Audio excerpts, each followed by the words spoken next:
ध्यान योग से जानिए आत्मा का आधार, योगी बन संतोष से मिटे सकल विकार। हरे कृष्णा।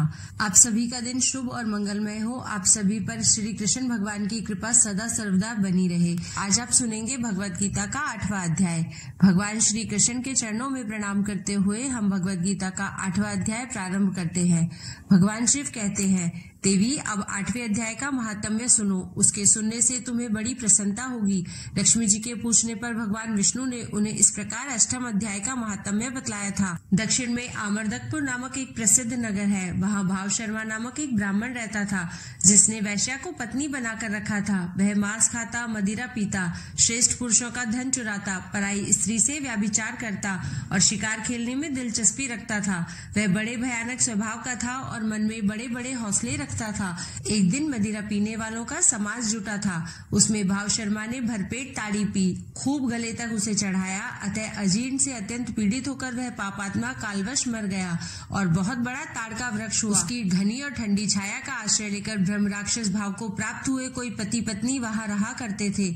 उनके पूर्व जन्म की घटना इस प्रकार है। एक कुशीबल नामक ब्राह्मण था, जो वेद वेदांग के तत्वों का ज्ञाता, संपूर्ण शास्त्रों के अर्थ का विशेषज्ञ और सदाचारी था। उसकी स्त्री का नाम कुमति था। वह बड़े खोटे विचार की थी। वह ब्राह्मण विद्वान होने पर भी अत्यंत लोभवश अपनी स्त्री के साथ प्रतिदिन भैंस, कालपुरुष और घोड़े आदि बड़े दानों को ग्रहण किया करता था, परंतु दूसरे ब्राह्मणों को दान में मिली हुई कौड़ी भी नहीं देता था। वे ही दोनों पति पत्नी कालवश मृत्यु को प्राप्त होकर ब्रह्म राक्षस हुए। वे भूख और प्यास से पीड़ित हो इस पृथ्वी पर घूमते हुए उसी ताड़ वृक्ष के पास आए और उसके मूल भाग में विश्राम करने लगे। इसके बाद पत्नी ने पति से पूछा, नाथ, हम लोगों का यह महान दुख कैसे दूर होगा तथा इस ब्रह्म राक्षस योनि से किस प्रकार हम दोनों की मुक्ति होगी? तब उस ब्राह्मण ने कहा, ब्रह्म विद्या के उपदेश, अध्यात्म तत्व के विचार और कर्म विधि के ज्ञान बिना किस प्रकार संकट से छुटकारा मिल सकता है? यह सुनकर पत्नी ने पूछा, किम तद ब्रह्म, किम ध्यातम, किम कर्म पुरुषोत्तम? पुरुषोत्तम वह ब्रह्म क्या है, अध्यात्म क्या है और कर्म कौन सा है? उसकी पत्नी के इतना कहते ही जो आश्चर्य की घटना घटित हुई उसको सुनो। उपर्युक्त वाक्य गीता के 8वें अध्याय का आधा श्लोक था। उसके श्रवण से वह वृक्ष उस समय ताड़ के रूप को त्याग कर भाव शर्मा नामक ब्राह्मण हो गया। तत्काल ज्ञान होने से विशुद्ध चित्त होकर वह पाप के चोले से मुक्त हो गया तथा उस आधे श्लोक के ही महात्म्य से वे पति पत्नी भी मुक्त हो गए। उनके मुख से दैवात ही 8वें अध्याय का आधा श्लोक निकल पड़ा था। तदनंतर आकाश से एक दिव्य विमान आया और वे दोनों पति पत्नी उस विमान पर आरूढ़ होकर स्वर्ग लोक को चले गए। वहां का यह सारा वृतांत अत्यंत आश्चर्यजनक था। उसके बाद उस बुद्धिमान ब्राह्मण भाव शर्मा ने आदर पूर्वक उस आधे श्लोक को लिखा और देव देव जनार्दन की आराधना करने की इच्छा से वह मुक्तिदायिनी काशीपुरी में चला गया। वहां उस उदार बुद्धि वाले ब्राह्मण ने भारी तपस्या आरंभ की। उसी समय क्षीर सागर की कन्या भगवती लक्ष्मी ने हाथ जोड़कर देवताओं के भी देवता जगतपति जनार्दन से पूछा, नाथ, आप सहसा नींद त्याग कर क्यों खड़े हो गए? श्री भगवान बोले, देवी, काशीपुरी में भागीरथी के तट पर बुद्धिमान ब्राह्मण भाव शर्मा मेरे भक्ति रस से परिपूर्ण होकर अत्यंत कठोर तपस्या कर रहा है। वह अपनी इंद्रियों को वश में करके गीता के 8वें अध्याय के आधे श्लोक का जप करता है। मैं उसकी तपस्या से बहुत संतुष्ट हूँ। बहुत देर से उसकी तपस्या के अनुरूप फल का विचार कर रहा था। प्रिय, इस समय वह फल देने को मैं उत्कंठित हूँ। पार्वती जी ने पूछा, भगवान श्री हरि सदा प्रसन्न होने पर भी जिसके लिए चिंतित हो उठे थे, उस भगवत भक्त भाव शर्मा ने कौन सा फल प्राप्त किया? श्री महादेव जी बोले, देवी, द्विज श्रेष्ठ भाव शर्मा प्रसन्न हुए भगवान विष्णु के प्रसाद को पाकर आत्यंतिक सुख अर्थात मोक्ष को प्राप्त हुआ तथा उसके अन्य वंशज भी जो नरक यातना में पड़े थे उसी के शुद्ध कर्म से भगवत धाम को प्राप्त हुए। पार्वती, यह 8वें अध्याय का महात्म्य थोड़े में ही तुम्हें बताया है। इस पर सदा विचार करते रहना चाहिए। तो यह था 8वें अध्याय का महात्म्य। अब सुनिए जो ज्ञान भगवान श्री कृष्ण ने अर्जुन को 8वें अध्याय के माध्यम से दिया है।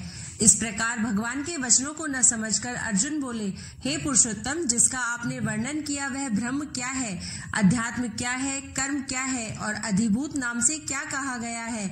अधिदेव नाम से क्या कहा जाता है? हे मधुसूदन, यहाँ अधियज्ञ कौन है और वह इस शरीर में कैसे है? और युक्त चित्त वाले पुरुषों द्वारा अंत समय में आप किस प्रकार जानने में आते हो?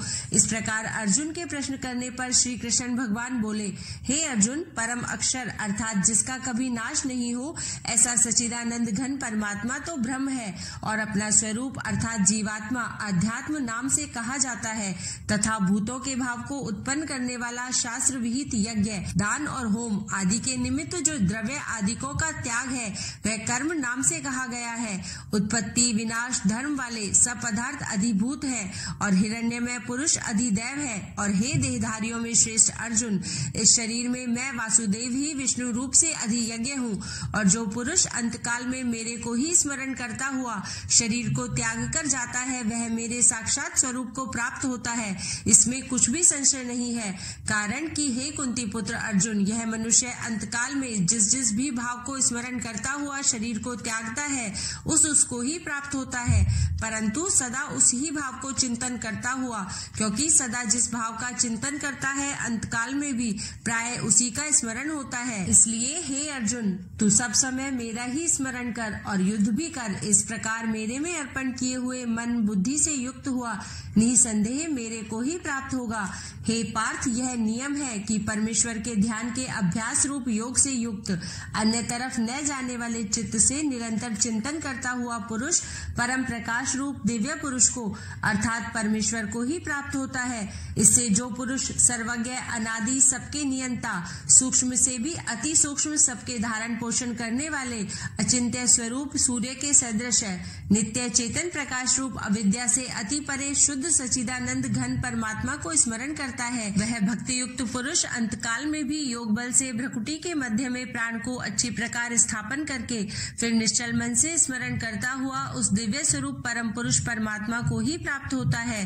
हे अर्जुन, वेद के जानने वाले विद्वान जिस सच्चिदानंद घन रूप परम पद को ओमकार नाम से कहते हैं और आसक्ति रहित यत्नशील महात्मा जन जिसमें प्रवेश करते हैं तथा जिस परम पद को चाहने वाले ब्रह्मचर्य का आचरण करते हैं उस परम पद को तेरे लिए संक्षेप से कहूंगा। हे अर्जुन, सब इंद्रियों के द्वारों को रोककर अर्थात इंद्रियों को विषयों से हटाकर तथा मन को हृदय में स्थिर करके और अपने प्राण को मस्तक में स्थापन करके योग धारण में स्थित हुआ जो पुरुष ओम ऐसे इस एक अक्षर रूप ब्रह्म को उच्चारण करता हुआ और उसके अर्थ स्वरूप मेरे को चिंतन करता हुआ शरीर को त्याग कर जाता है वह पुरुष परम गति को प्राप्त होता है। हे अर्जुन, जो पुरुष मेरे में अनन्य चित्त से स्थित हुआ सदा ही निरंतर मेरे को स्मरण करता है उस निरंतर मेरे में युक्त हुए योगी के लिए मैं सुलभ हूँ अर्थात सहज ही प्राप्त हो जाता हूँ। वे परम सिद्धि को प्राप्त हुए महात्मा जन मेरे को प्राप्त होकर दुख के स्थान रूप क्षणभंगुर पुनर्जन्म को नहीं प्राप्त होते हैं, क्योंकि हे अर्जुन, ब्रह्मलोक से लेकर सब लोग पुनरावृत्ति स्वभाव वाले अर्थात जिनको प्राप्त होकर पीछा संसार में आना पड़े ऐसे है, परंतु हे कुंती पुत्र, मेरे को प्राप्त होकर उसका पुनर्जन्म नहीं होता है, क्योंकि मैं कालातीत हूँ। यह सब ब्रह्मादिकों के लोक काल करके अवधि वाले होने से अनित्य है। हे अर्जुन, ब्रह्मा का जो एक दिन है उसको 1000 चौकड़ी युग तक अवधि वाला और रात्रि को भी 1000 चौकड़ी युग तक अवधि वाली जो पुरुष तत्व से जानते हैं अर्थात काल करके अवधि वाला होने से ब्रह्मलोक को भी अनित्य जानते हैं। वे योगी जन काल के तत्व को जानने वाले हैं, इसलिए वे यह भी जानते हैं कि संपूर्ण दृश्य मात्र भूतगण ब्रह्मा के दिन के प्रवेश काल में अव्यक्त से अर्थात ब्रह्मा के सूक्ष्म शरीर से उत्पन्न होते हैं और ब्रह्मा की रात्रि के प्रवेश काल में उस अव्यक्त नामक ब्रह्मा के सूक्ष्म शरीर में ही लय होते हैं। वह ही यह भूत समुदाय उत्पन्न होकर प्रकृति के वश में हुआ रात्रि के प्रवेश काल में लय होता है और दिन के प्रवेश काल में फिर उत्पन्न होता है।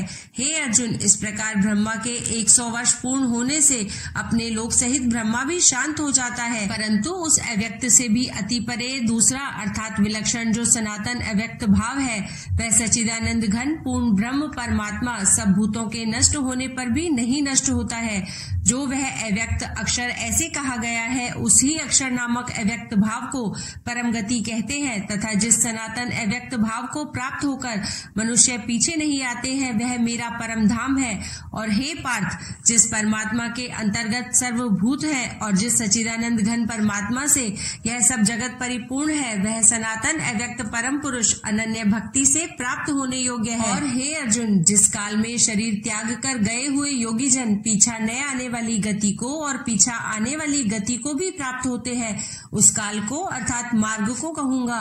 उन दो प्रकार के मार्गों में से जिस मार्ग में ज्योतिर्मय अग्नि अभिमानी देवता है और दिन का अभिमानी देवता है तथा शुक्ल पक्ष का अभिमानी देवता है और उत्तरायण के 6 महीनों का अभिमानी देवता है, उस मार्ग में मरकर गए हुए ब्रह्मवेत्ता अर्थात परमेश्वर की उपासना से परमेश्वर को परोक्ष भाव से जानने वाले योगी जन उपरोक्त देवताओं द्वारा क्रम से ले गए हुए ब्रह्म को प्राप्त हुए हैं। जिस मार्ग में धूमाभिमानी देवता है और रात्रि अभिमानी देवता है तथा कृष्ण पक्ष का अभिमानी देवता है और दक्षिणायन के 6 महीनों का अभिमानी देवता है, उस मार्ग में मरकर गया हुआ सकाम कर्म योगी उपरोक्त देवताओं द्वारा क्रम से ले गया हुआ चंद्रमा की ज्योति को प्राप्त होकर स्वर्ग में अपने शुभ कर्मों का फल भोग कर पीछा आता है। क्योंकि जगत के यह 2 प्रकार के शुक्ल और कृष्ण अर्थात देवयान और पितृयान मार्ग सनातन माने गए हैं। इनमें एक के द्वारा गया हुआ पीछा न आने वाली परम गति को प्राप्त होता है और दूसरे द्वारा गया हुआ पीछा आता है अर्थात जन्म मृत्यु को प्राप्त होता है। हे पार्थ, इस प्रकार इन दोनों मार्गों को तत्व से जानता हुआ कोई भी योगी मोहित नहीं होता है, अर्थात फिर वह निष्काम भाव से ही साधन करता है, कामनाओं में नहीं फंसता। इस कारण हे अर्जुन, तू सब काल में समत्व बुद्धि रूप योग से युक्त हो अर्थात निरंतर मेरी प्राप्ति के लिए साधन करने वाला हो। क्योंकि योगी पुरुष इस रहस्य को तत्व से जानकर वेदों के पढ़ने में तथा यज्ञ तप और दान आदिकों के करने में जो पुण्य फल कहा है, उस सब को निसंदेह उल्लंघन कर जाता है और सनातन परम पद को प्राप्त होता है। इन्हीं शब्दों के साथ अक्षर ब्रह्म योग नामक अध्याय यहीं समाप्त होता है। आपसे कल फिर मिलते हैं एक नए अध्याय के साथ। तब तक के लिए जय श्री कृष्णा, जय श्री राधे।